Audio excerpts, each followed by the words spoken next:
I personally think that there's going to be a time where we're all going to look down at these devices that we have. I mean, I have two phones. Some people have more than that, right? You're going to look down at these devices and they're going to be black. And there's going to be this like nationwide blackout where your device doesn't work. You don't know how much fiat money you have.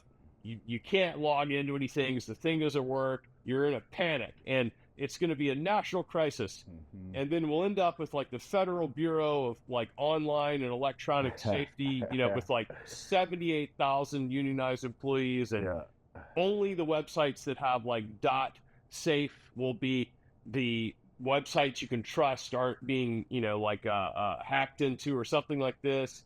And everybody will go along with it because you won't really have a choice, and it'll be more expensive and more complicated. It'll be more monitored and all this stuff. And people are like, well, when is that going to happen? I mean, it's like, what do you think? I'm like going to give you a calendar invite or something? I mean, I'm just trying to say that you start noticing that how the wind blows, and you need to ask yourself, go somewhere, park in front of a cheesecake factory, for example, watch the people walking in and out of this place, and ask yourself, every one of them is on a phone. Most of them are in like a mobilized chair or something like that, but they're on a phone. They're staring at the phone all the time. And you ask yourself, what would that person be willing to do if that phone went off? What would they give up to turn that thing back on? That's the question. And it's purely philosophical. I mean, everybody's like, they have a hard time with this, but sometimes you just kind of think like, what is the thing that the mass doesn't notice? What is that thing? You have some interesting takes on the Fed as well, that in essence they might be under attack, which, by the way, I do agree, in the light that, they're facing a new monetary system, perhaps, that looks nothing like it did a century ago. I would agree with that. Stable coins gaining ground, and the Genius Act now passed. How do you see the Fed's role changing or even shrinking from here in light of the stablecoin bill and the demand for stablecoins, which will, in essence, be backed by U.S. Treasuries? What happens with the Fed here? Sadly, okay, for all the Fed haters out there, be careful what you wish for. I think we're going to get a worse version in the future, because you're going to have a chance to rearrange the system for the first time in 110 years or something. Yeah. And it's going to include, certain stable coins. People say, which stable coins? I don't think anyone knows, because I legitimately think the attitude is, let's let all these goofy people that are in Vegas, spaceships on the ceiling. And I mean, I went to the Bitcoin conference. It's crazy out there. So let's let all these people just battle it out, and let's see who we think is going to be the horse, right? Because if you think about it, the Coinbase guys, there were other versions. I mean, there were competitors early on, right? I mean, it's not even necessarily the best, but it became the leading horse, and there will be a stable coin that becomes the leading horse. And that type of new sort of chapter for money is critical for the Fed, because otherwise they have no control of the money supply. Like, that's the whole purpose of this thing. They have no control of it. And so I think you're going to get a new version of it. You're going to have new influences. I mean, the New York Fed controls everything. That everybody else like just counts, how many chickens there are in Missouri or something. The New York Fed is the monetary policy, control mechanism. By the way, I just want to say, I recently went on a date with someone that works at the New York Fed, and it was so funny because we're sitting there and they're like, "What do you do for work?" And it's like, well, that's a big killer right there. Let's not get into it. Let's keep things. Let's keep it to art and dinner. But I think there's going to be I think these people are sort of unaware. Like, I think they sort of are not. It's not like they conspire. What I'm saying is, you get into this control mechanism, and you're going to have a new version of that. It's going to be a new version of that that's going to be part of our life. And so enjoy this moment. I think we're going to look back at 2025. We're going to say we did not know how good we had it. Like, wow. We could still do a little bit of stuff with cash, not a lot, but a little bit. We could still like leave the phone at home and drive somewhere. like think about that. I mean, we could still get around and travel without like total surveillance, a little bit of surveillance. But I mean, we might look back 5 years from now and think we should have done even more fun stuff in 2025. We should have spent more money. One of the things that blows my mind is that Americans don't really spend money. Like everybody talks about how they do, but they don't. There's so many people that have a lot of money and they think just a little bit more, and then I'll start doing some things that I like, or then I can finally start hanging out with my family. Like just a little bit more. I just got to get a little bit more and then I could do it. But most of them could do it now. And or some part of that now. And when you start doing that, everything looks different. That's Everything a huge looks point, different. man. No, that's a huge point. Everything looks different. No, I mean, and it's so common sense. The stuff that you say, it just reeks of common sense, yet it's so hard to make these changes that are so wise, EB, so wise. I mean, I'm getting a lot out of what you're saying right now, and I hope others are as well. And it's interesting, the things that are important and the things that are right in front of you, you have to break free from the day-to-day, from the grind, maybe, to see just how important some of these things truly are. Speaking of pressure, something else seems to be happening on the global stage, and it could be just as disruptive, I think, and it is what's happening with gold. We've seen, and by the way, before I go there, you mentioned something about the surveillance state. I was recently listening to an interview with a guy who developed the BRICS bridge technology. They call it BRICS Pay, actually. So the bridge technology is central bank to central bank, and the BRICS Pay is retail, B2B.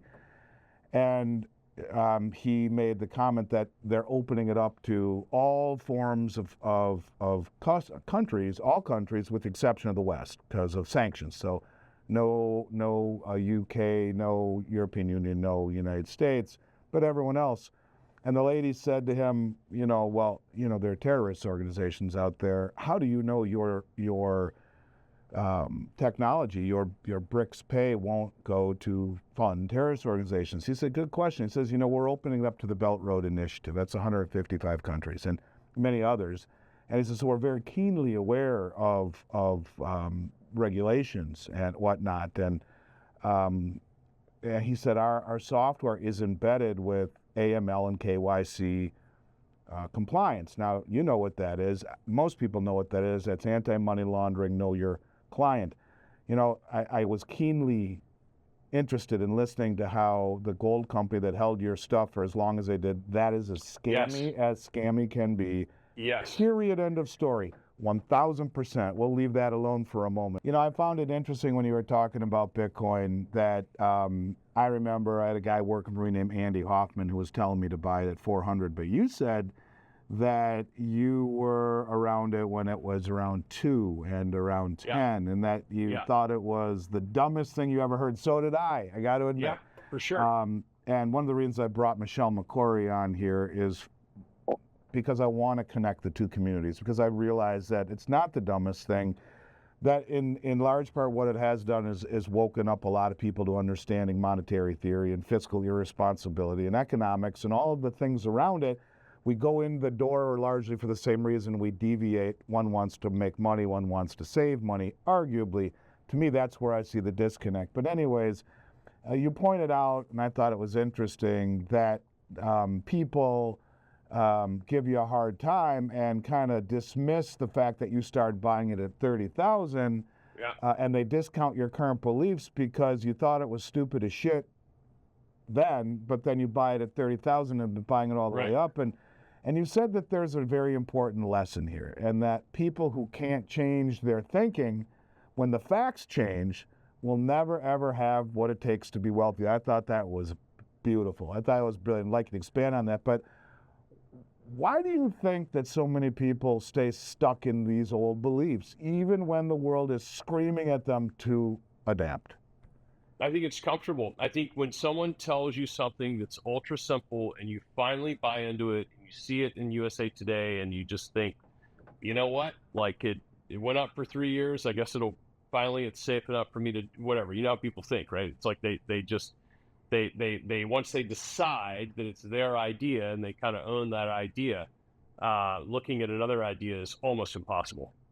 It's just almost impossible. But I always find it so funny because the gold people don't like me because they're like, you're a trader, and the Bitcoin people don't like me because you don't have diamond eyes, and no one likes me. I'm like, it's you guys like I don't understand. Like my philosophy, this week the newsletter comes out Thursday, every other Thursday. I'm trying to explain to people that we don't like give specific advice, but I'm trying to explain to them that hypothetically, if you had half as much Bitcoin as you had gold, the Bitcoin will probably double, and then you'll have the same amount of Bitcoin and gold. I mean, the gold market's worth about $23 trillion. That's a rough estimate. I mean, it could be 23 and a half or something now, 22 and a half, whatever. It's somewhere in there. And the Bitcoin market is worth about $2.3 trillion. I mean, I can see, $2.4 trillion. So realistically, I'm not saying these things are apples to apples, but I'm just saying one of them is 10 times more valuable than the other one. I mean, it seems like, pretty obvious that there's going to be a scramble for Bitcoin. Yeah, well, I'm not scramble, and it's like I'm not really. People say, well, what's the ultimate price to me? How am I supposed to know? But what I'm saying is that you can sometimes see that something is like very interesting, and it's worth like if you're. And yeah, I mean, it's worth having some. And then people, if they do, it's crazy. Is then they'll go buy like Pancake Coin, and you're like, well, that's not the same thing. I mean, it's like if you said I should probably have a little bit of gold. By the way, a little bit of gold goes a long way.